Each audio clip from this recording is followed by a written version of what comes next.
All right, the largest deportation program in American history. That's a quote, and it's a promise from former President Trump, and he repeated it last night at his rally in New York City's Madison Square Garden.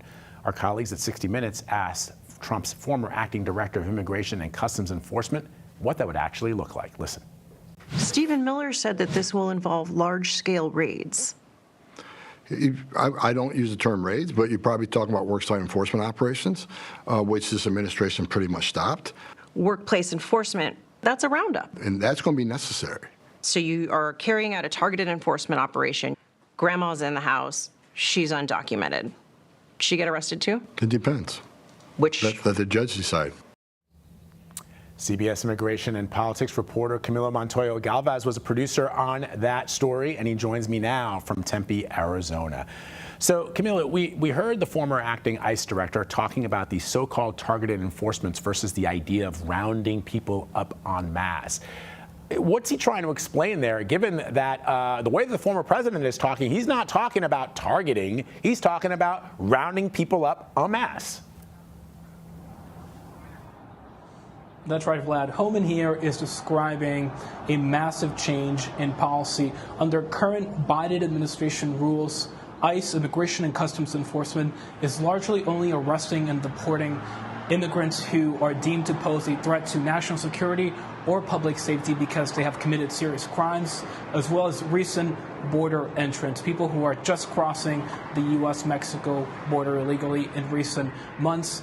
Long-standing unauthorized immigrants who are here illegally but who have not committed any crimes, Vlad, are largely not being targeted right now for deportation. But Homan, who Trump has said will join him in the White House if he is elected this November, would have it change dramatically. He would have ICE agents go after anyone who is here illegally. He says, and he told us, that he would target public safety threats and national security threats first, but that ICE should not be prevented from arresting anyone who is here illegally, including that grandma that Cecilia mentioned who is in the country illegally but has otherwise not committed any other crimes. He says that a judge should decide the cases of those immigrants, and that if a judge orders those immigrants deported, Vlad, ICE should be able, rather, to carry out that deportation. But ICE, under this administration, would argue, Vlad, that it has limited law enforcement resources and that those resources should be only focused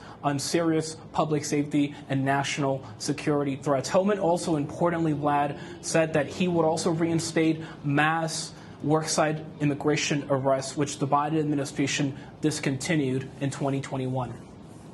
The other thing that he has said, Camilo, the former president, is that he would invoke the Aliens and Seditions Act of 1798. And maybe our viewers are not that familiar with that act, but that was put into place to do exactly what the former president is suggesting now. And it also was deemed to have an effect on the First Amendment, in that the government was able to use the Alien and Seditions Act of 1798 to suppress any dissent to the government's policies. At that time, it was engaged in sort of a smallish type war with the nation of France. Can you just talk about, and the Supreme Court, although it never ruled on it because that happened before judicial review in the 1800s, there are legal scholars who say the Alien and Seditions Act today would be deemed unconstitutional. But the president is talking about reinstating it. That's right, Vlad. And he is saying that he will invoke this 18th century law, basically, or 17th century law, to go after suspected gang members who are in the country illegally, using this law from 1798, the Alien and Sedition Act, to basically remove the legal barriers that the government faces in deporting many immigrants, because under current law, Vlad, many of these immigrants, including those who are here illegally, have to be afforded due process and have the right to request asylum. This law would eliminate that provision and would allow the government to summarily deport immigrants. But as you know, there are still a lot of legal questions about whether or not this could actually be enacted. Camilo Montoya-Galvez, who knows more about immigration issues than anybody at CBS News, and who also worked to produce that 60 Minutes report yesterday with Cecilia Vega, reporting for us this morning from Tempe, Arizona. Camilo, thank you, my friend. Appreciate it.